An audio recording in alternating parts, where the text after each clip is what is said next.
E aí, galerinha do nono ano, estou aqui no estúdio aqui, que foi montado aqui na escola, para a gente poder dar continuidade, né, ao nosso livro, dar continuidade às nossas aulas, ok?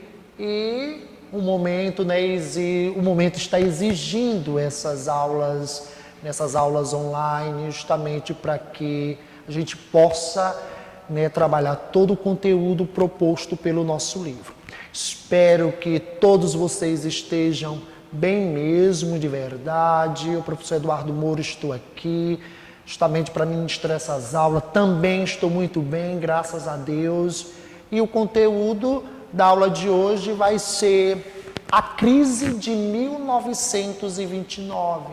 Ou seja, o tema dessa aula, o tema dessa aula e das próximas aulas serão referentes, né, ao mundo após a Revolução Russa e o mundo após a Primeira Grande Guerra Mundial, ok? Então vamos lá agora já adentrar nesse tema, que é um tema bastante interessante, que é a crise de 1929, que foi a crise do liberalismo econômico, ok? O que é o liberalismo econômico? Primeiramente, vou falar um pouco para vocês o que é que defende este liberalismo econômico. Um dos principais pontos do liberalismo econômico é justamente o quê? A não intervenção do Estado na economia. Quem foi o pai do liberalismo econômico? Você pode até perguntar, né? O teórico, né, do liberalismo econômico, que foi o inglês Adam Smith. Adam Smith foi o pai do liberalismo econômico. E o liberalismo, como já falei para vocês, falei há pouco tempo para vocês, ele defende a não intervenção do Estado na economia. Ou seja, o Estado não é para intervir de forma alguma nas atividades econômicas do país. Mas a crise de 29, daí o termo crise, é justamente a crise do liberalismo. E o que vem a ser uma crise? A crise ocorre justamente quando a teoria já não é mais compatível, com a realidade. E foi justamente isso que aconteceu. A gente vai ver que para o mundo, para os Estados Unidos superar essa crise, foi necessário a intervenção do Estado na economia. A gente viu no 7º e a gente viu no 8º ano, que principalmente quando a gente estava estudando o mercantilismo, que uma das práticas do mercantilismo que era o Estado intervir nas atividades econômicas. Aí veio o Adam Smith lá no século XVIII e vai justamente refutar isso. Já não vai mais aceitar isso, o Estado intervir na economia. E por algum tempo, né, isso vai acontecer no mundo, isso ocorreu nos Estados Unidos no pós-guerra, e o que é que vai acontecer, né? O capitalismo, ele vai quebrar, ok? Então, definição. Aqui nós temos uma definição justamente dessa crise de 1929. Eu já falei um pouco, mas aqui é o que nós temos aqui no nosso, né, dar continuidade a esta definição. Né? Uma grave crise do sistema capitalista que se iniciou nos Estados Unidos, lembrando que os Estados Unidos foi o epicentro dessa crise de 1929, mas que atingiu em maior ou em menor intensidade praticamente todos os países do mundo. Gente, Isso é comum, isso é muito comum no sistema capitalista. Quando ocorre uma crise, essa crise ela vai atingir ou com maior ou com menor intensidade todos os países capitalistas. No caso aqui, a crise ela vai se iniciar nos Estados Unidos. Os Estados Unidos, que justamente que vai se projetar como uma potência após o final da Primeira Grande Guerra Mundial. Mas a sua projeção como potência mundial, ok? E como uma potência preponderante vai ser justamente no pós-Segunda Guerra Mundial. Beleza? Que são temas das nossas próximas aulas, ok? Até o final do ano a gente vai estudar principalmente, né, os Estados Unidos no pós-Segunda Grande Guerra Mundial. Mas aqui, no pós-Primeira Guerra Mundial, os Estados Unidos ele já começa a se projetar, né? Porque a Primeira Grande Guerra Mundial, ela vai dar uma contribuição para acelerar a economia norte-americana, ou seja, fazer crescer a economia norte-americana.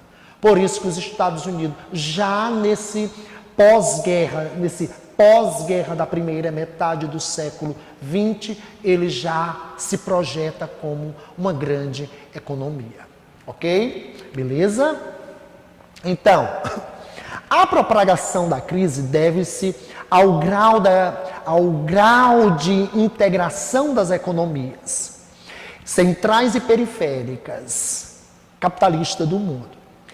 Vai ocorrer também uma crise, lembrando que essa crise ela vai atingir tanto o setor agrícola quanto o setor industrial, tanto dos Estados Unidos quanto de outros países em que essa crise ela vai chegar, ela vai afetar a economia desses outros países, ok? Isso aqui é um detalhe, esse último ponto desse tópico é um detalhe bastante importante, certo? E que isso a gente vai trabalhar, claro, trabalhar melhor, né, nos próximos capítulos, vai ser com relação à questão da União Soviética. A União Soviética já vivia um outro modelo, certo? Um outro modelo de economia em que ocorria uma grande intervenção do Estado na economia. A economia soviética era uma economia estatizada, ou seja, o que é que isso significa? Significa dizer que o planejamento das atividades econômicas da União Soviética partia de onde? Partia justamente do Estado. Por isso que essa crise de 29, ela não vai atingir a União Soviética, ok? Ou seja, a União Soviética, ela ficará imune à crise de 1929, justamente por quê? Porque eles adotaram, após a Revolução de 1917, um outro modelo econômico. No caso aqui, o que chamamos de economia estatizada. Ou seja, o Estado intervém. O Estado é o que diz o que é que tem que ser produzido em um determinado período. Isso onde? No Estado soviético. Beleza? E é um ponto bastante interessante que merece ser destacado, que merece ser enfatizado nesta aula. Então, essa economia, ela vai afetar todos os países capitalistas do mundo. O epicentro é os Estados Unidos e essa crise ela vai se expande pela Europa, se expande pela América do Sul, inclusive aqui o Brasil. Essa crise vai chegar até o Brasil, meus amores. Por quê? Porque nesse período da crise de 29, a nossa principal atividade econômica estava ligada ao setor primário da economia. A nossa principal atividade econômica era o café. Os Estados Unidos eram o nosso maior comprador de café. E o que é que acontece com a crise de 29? Acontece que o nosso principal comprador de café faliu. Então, é claro que pessoas que estavam ligadas, né, a este setor aqui no Brasil, ao setor da cafeicultura, vão ser amplamente atingidos com essa crise de 1929. Beleza? Então, vamos aqui. A gente acabou de ver aqui a definição. Vamos ver agora, nós vamos trabalhar os motivos da crise de 1929. Primeiro motivo, o próprio liberalismo econômico. Ou seja, o Estado não intervém na economia. Ou seja, os problemas, segundo o liberalismo econômico, os problemas seriam resolvidos pelo próprio mercado, sem a necessidade da intervenção do Estado na economia. É justamente isso aqui que vai entrar em crise nos anos 20, em 1929. Porque o que é que essa crise vai mostrar? E o que é que está acontecendo na atualidade aqui no Brasil também? Que é preciso também, em determinados momentos, o Estado intervir nas atividades econômicas. Certo? Um outro ponto, o chamado modo de vida americana, ou seja, um clima de euforia, a ideia de que a prosperidade seria permanente. E essa prosperidade, ela não foi permanente, coisa nenhuma. Segundo ponto, a desigualdade na distribuição da renda. Ou seja, os Estados Unidos chegou a um ponto em que... O que é que aconteceu? A produção econômica começou a crescer. E o que é preciso quando a produção econômica começa a crescer?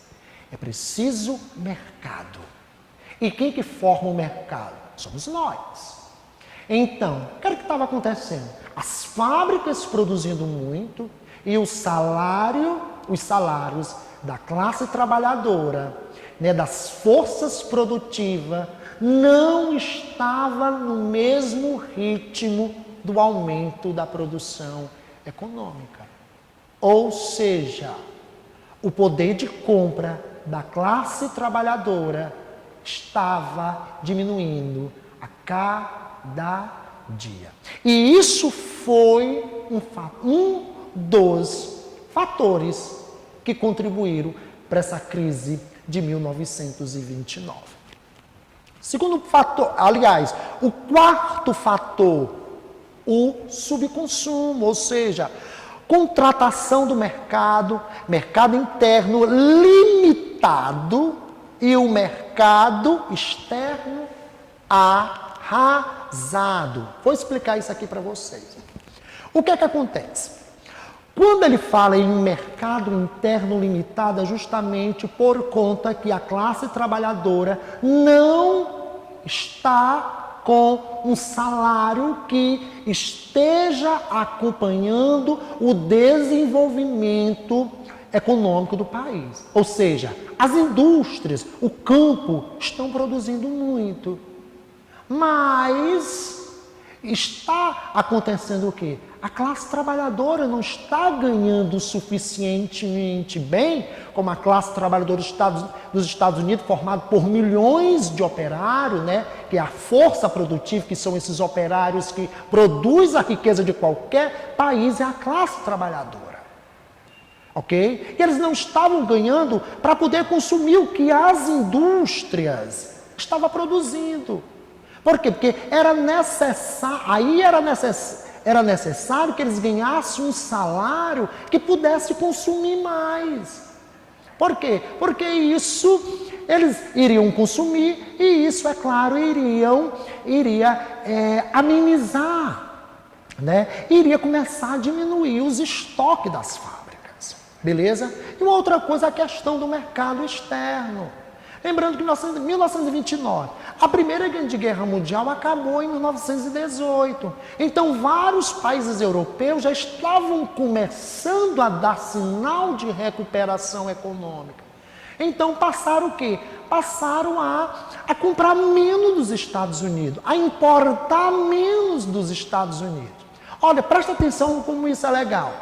O crescimento do salário da classe trabalhadora dos Estados Unidos não estava acompanhando ao ritmo da produção e os países europeus estavam começando a dar sinais de recuperação econômica. Qual a consequência disso? Qual é a lógica disso? Importar, comprar menos dos Estados Unidos. E isso foi um dos fatores que levou a esta crise econômica, essa crise do sistema capitalista, ok? E temos aí a chamada superprodução. O que é a superprodução? O avanço das forças produtivas e o aumento da produtividade. Quando eu falo aqui o avanço das forças produtivas, o que é que eu estou falando? Eu estou falando em um crescimento da classe trabalhadora. Mas como eu já disse a vocês, o salário dessa classe trabalhadora não estava no mesmo ritmo, não estava crescendo no mesmo ritmo que o da produção econômica, ok? E essa produtividade começou a aumentar as fábricas, o campo produzindo muito. E o que é que acontece? Estoques. Então, a fábrica, para ela poder lucrar, ela precisa o quê? Ela precisa vender. A Europa se recuperando economicamente, o salário da classe trabalhadora dos Estados Unidos não estava acompanhando o ritmo da produção da economia dos Estados Unidos. E o que é que está acontecendo? As fábricas estão começando a acumular mercadoria nos seus estoques. Significa dizer o quê? Não estão vendendo. Se não estão vendendo, significa dizer o quê? Que não estão lucrando. E isso vai ter uma consequência lá na Bolsa de Valores. Se ela não lucra, então as ações dessa empresa não é o quê? O valor das ações dessa fábrica, dessa empresa, começa a despencar no mercado financeiro. Nós vamos ter estocagem de mercadoria, nós vamos ter uma especulação financeira, ou seja, extrema valorização das ações. Essa extrema valorização de determinadas ações que, na realidade, eram só especulações, porque, na realidade, elas não estavam lucrando para ter um alto valor suas ações no mercado da Bolsa de Valores. A chamada Quinta-feira Negra. Essa Quinta-feira Negra vai se dar com a chamada quebra, a quebra da Bolsa de Valores de Nova York, ok? E os anos 30, isso no ano de 1929, e os anos 30 vai ser conhecido como a chamada Grande Depressão. Quando eu falo em depressão, no que se refere à economia, depressão significa, em economia, justamente o quê? Que o país não está crescendo economicamente, ou que um país ele está crescendo de um modo bastante lento. Isso é o que significa uma depressão quando a gente está falando de economia. E os Estados Unidos, meus amores, vão passar mais de 10 anos para poder se erguer desta crise de 1929. Beleza? Então, consequências da crise. Essa crise gerou consequências não só na economia americana, mas sim na economia capitalista do mundo todo. Dentre as suas consequências, podemos citar falências, milhões de desempregados, fome, redução das importações, dentre outras, ok?